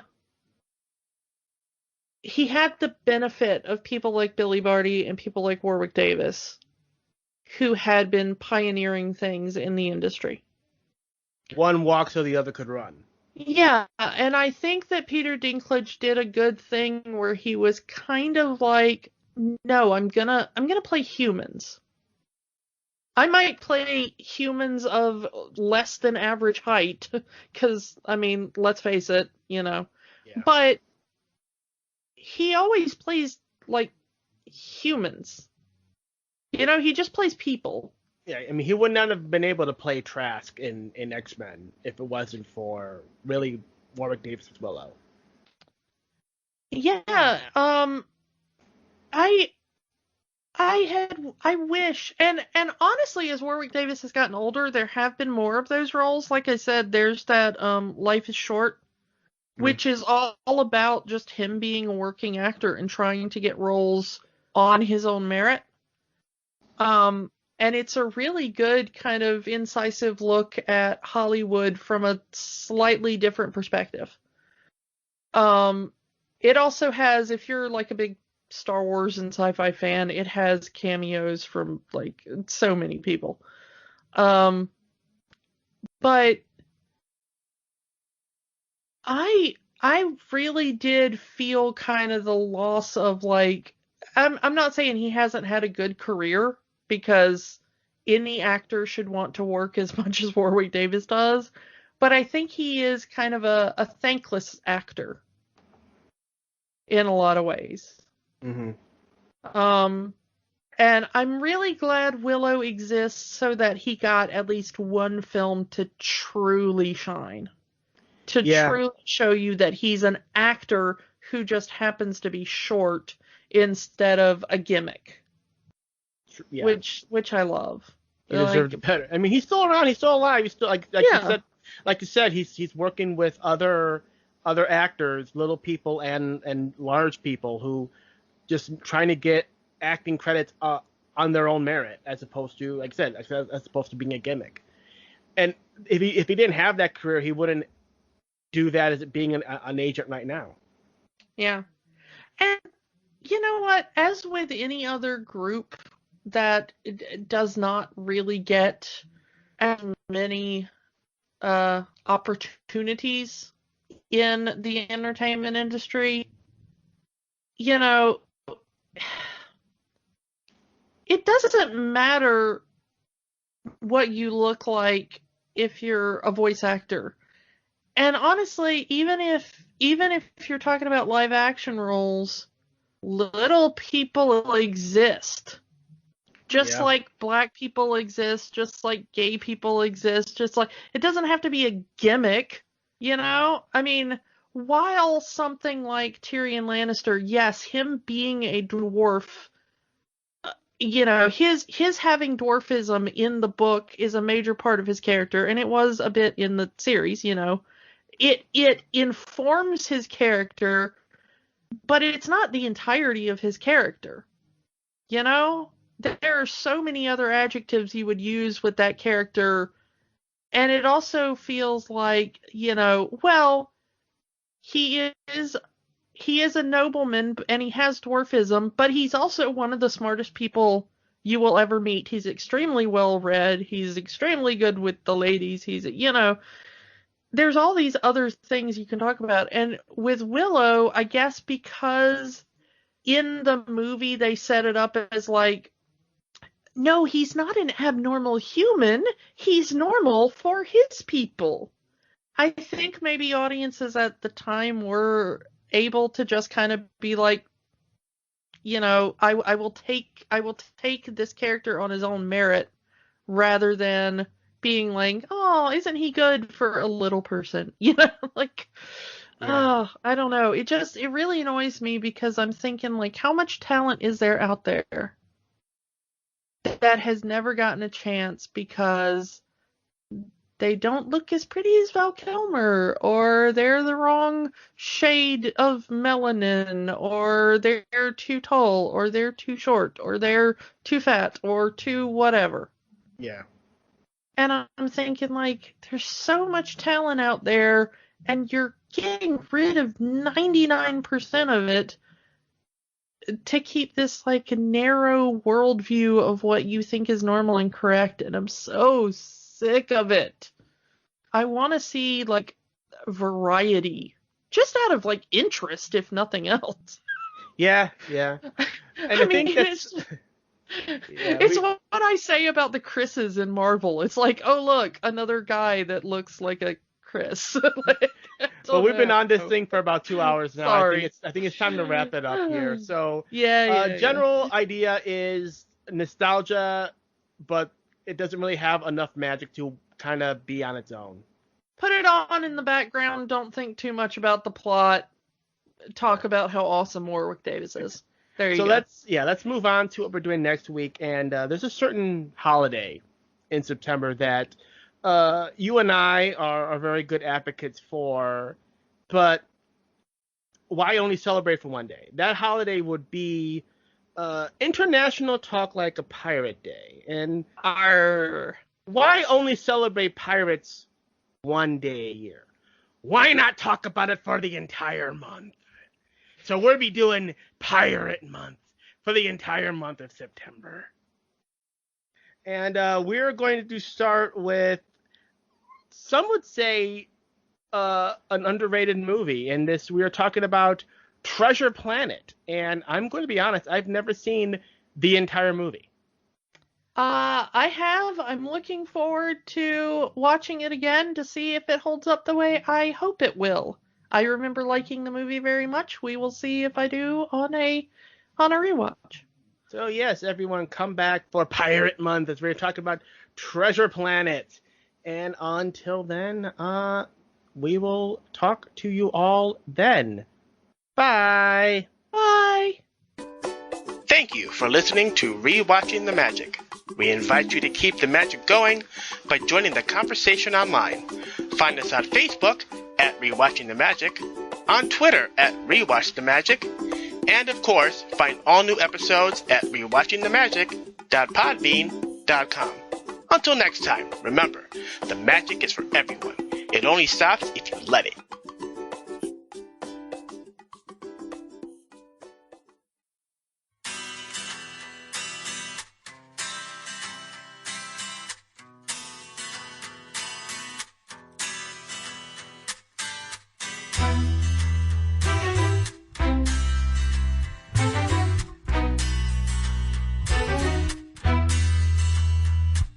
The legend starts in 1951 when we listen to the sound of the distant drums. Met his maker in the jaws of an alligator. There were 6 screams taken, but one proved to be greater than the rest. So let's fast forward a bit to the Feather River and meet a young private with the lungs that could deliver the kind of cry that only girls vocalize. He unleashed a mighty scream as his thigh was incised. Ben Burtt, perhaps you may have heard of him. He noticed a certain sound emanating from a bunch of films. Decided it was perfect for a film that he made. So he lifted it and placed it in the Scarlet Blade. From that point, his sonic signature formed, one that Ben used fairly often in his sound design chores. To this very day, if you happen by his head bay and listen very closely, you can hear him say, "That calls for a Wilhelm scream. That calls for a Wilhelm scream. That calls for a Wilhelm scream.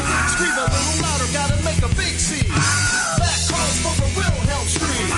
That calls for a Wilhelm scream. That calls for a Wilhelm scream. Scream it to the heavens so they know what you mean." Over the years, the Scream has made many appearances. It sounded out in Warner Brothers films for 20 years, and then the aforementioned Ben created sounds for Star Wars. Take 4 began to show up in movies galore. A stormtrooper stumbled into his shaft because Luke shot him. Another was chucked into the freezing chamber by Chewbacca. Crocodiles enjoyed the thug as Indy knocked from the bridge. Jabba lost a bunch of henchmen in the Sarlacc pit. Mr. Big smacked some people in the street. Buzz Lightyear met a lamp and tumbled head over feet. The Cape Crusader punched a clown and tossed him clear out the frame. Grenades exploded in the last crusade. There's numerous other scenes featuring violence and tension. Young Indiana Jones has too many Wilhelms to mention. I bet the sound designers meet near to here to figure out which films will get the Scream this year. That calls for a Wilhelm scream. That calls for a Wilhelm scream. That calls for a Wilhelm scream. Scream a little louder, gotta make a big scene. That calls for a Wilhelm scream. That calls for a Wilhelm scream. That calls for a Wilhelm scream. Scream it like you're lacking proper oral hygiene. Now don't believe that the Scream can only be used on the screen. You can use it wherever you see a need. Got a problem that should probably have the proper punctuation. Try a Wilhelm, it can emphasize any bad situation. That big jerk from accounting just stole your promotion. Your dinghy's leaking in the middle of the ocean. That eBay idiot left you negative feedback, and the money you gave that bum was converted to crack. The lid can't be extracted from your Jello pudding cup. It's hard to surf for porn efficiently stuck on dial-up. All you need is a knife, but there's 10,000 spoons. They're making a Michael Bay film of your favorite cartoon. The Spanish Inquisition tries to burn you at the stake. Cavity creeps gave you a toothache. The enemy force is just outside your archer's range. That cell phone soccer mom didn't signal her lane change.